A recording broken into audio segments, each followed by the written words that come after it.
нафароне ки дар Федератсияи Россия шаҳри Москва қарор доранд ва агар аз дарди дандон азият мекашанд, пас ба рақамҳои рӯи экран муроҷиат намоед. Ба ҳама намуд дарди дандон муолиҷа месозанд. Аз номи юристиҷаи муроҷиат кунен, скидкатон мекунанд. Стоматологияи бародарони тоҷик дар шаҳри Москва.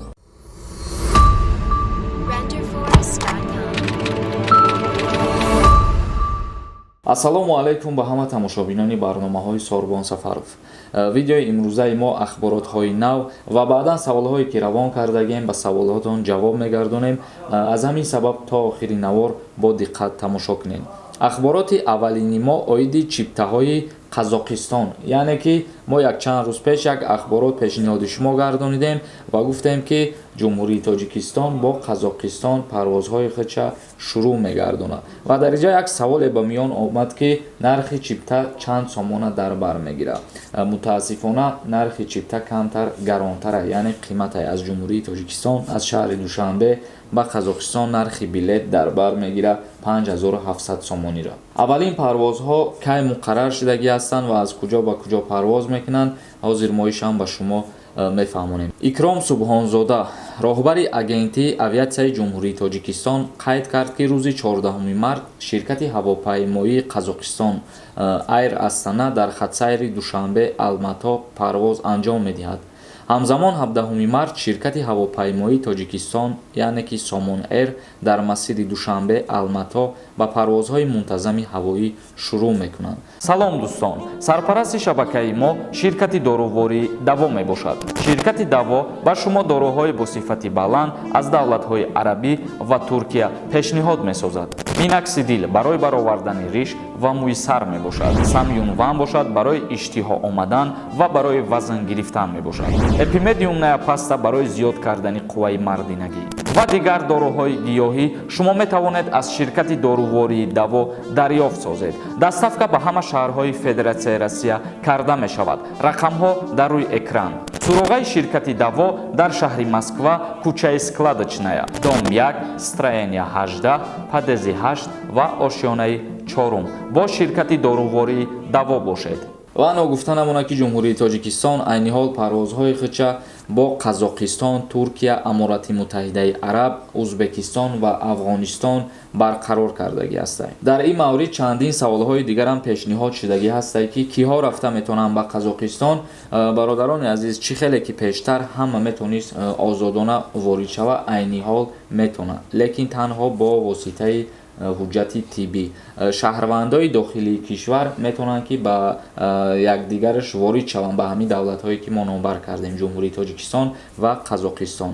Ахбороти дуюми мо оиди дар шаҳри Душанбе шурӯъ карда аз 15 март як хатсайри нави дигар кушода мешавад, яъне ки хатсайри нави автобус рақами 55 дар шаҳри Душанбе мекушоянд. Оғоз аз 15 март дар роҳҳои Душанбе хатсайри нав ифтитоҳ мешавад, яъне ки аз аэропорти кӯҳна то дарвозаи поёни корвона хатсайраш муқаррар шудагӣ ҳастад ва автобуси номери 55 мусофиронро аз маркази шаҳр ба кунҷи он ҷое ки бозори корвон воқеъ шудааст мебарад. Ҳамин тавр автобусҳо дар хатсайри мазкур тавассути кӯчаву хиёбонҳои Мастонгулов, Аҳмади Дониш, Садриддин Айнӣ, Саъди Шерозӣ, Соҳилӣ, Ҷомӣ, Неъмат Қарабоев ва Шоҳроҳи Бохтар ҳаракат менамоянд, яъне ки ҳамин ҷойҳое ки мо номбар кардем ба ҳамин хиёбонҳо хатсайри нав мегзарад ва баъд то поёни корвона меравад. Ва инчунин қайд кардан мумкин аст ки тариқи хатсайри нав хизматрасонии автобусҳои муосирии ватании тамғаи Акяи Ориёӣ истифода мешаванд. Акнун мегзарем ба қисми хондани комментарияҳо.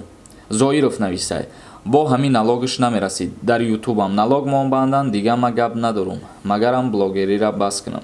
Бародар азиз, мо гуфтем ки чиз танҳо дар ҷумҳурии Тоҷикистон дида намешавад, яъне ки қарори Иёлоти Муттаҳидаи Амрико мебошад. Ва агар ки ту отчёти хита дар ҷумҳурии Тоҷикистон наспориву саркашӣ кунӣ, аз ҳамун даромади ту аз ютуб Америка худаш 24%-шам мегира. Фикр мекунам ки чем 24% гирифтани Америкара 6% дар ҷумҳурии Тоҷикистон биспорӣ, ӯ хубтар аст. Мансур Ҳикматулло нависад: барои чӣ сурати худатан намемонӣ? Тиам блогери.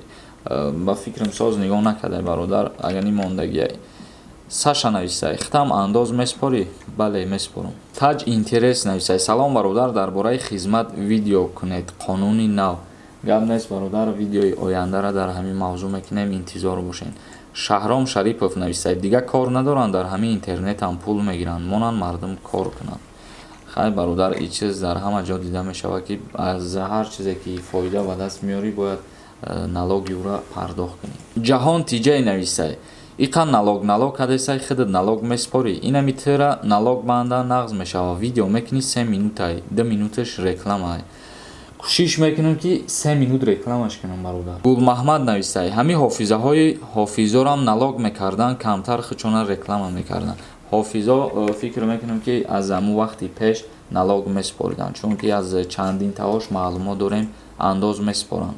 ҳастанд шахсиятҳое ки намеспоранд андоз, лекин ин танҳо дар санъат дида намешавад, дар тиҷораткорирам дида мешавад, дар инами блогерирам дида мешавад, дар ҳофизагӣ ва ҳама чида дида мешавад. Шахсиятҳое ҳастае ки андоз намеспоранд. Фирӯз нависай, ассалому алайкум бародар, через Беларусия агар Россия даромадагӣ бошӣ, айни ҳол чӣ халид мекунанд? Тирмат мекунанд ё ки депортатсия? Через Беларусия баъди қароре ки Беларусия бироварда буд ки дигар шаҳрвандои хориҷӣ вориди кишвари ман нашаванд, агар дар ҳамун ҳолат шумо дар Беларусия биден ва ғайриқонунӣ марза убур карда ба Федератсияи Россия гузашта бошед, албатта ки ба ҷавобгарии ҷиноятӣ дар ҳамун Федератсияи Россия кашида мешавед. Ва агар дар ҳолате ки шумо қонунӣ гузаштагӣ бошед ва ҳамун паспортон печат дошта бошад, дар ин ҳолат ягон монеагӣ ба вуҷуд намеояд. Тамошобинони азиз, видеоро ҷамъбаст мекунем. Агар ягон саволи дигар дошта бошед, дар комментария саволотонро бинависед. Дар канали Юрист Тиҷей обуна шидана фаромӯш намекунед. Худованд ҳамаи мо ва шуморо нигаҳбон бошад.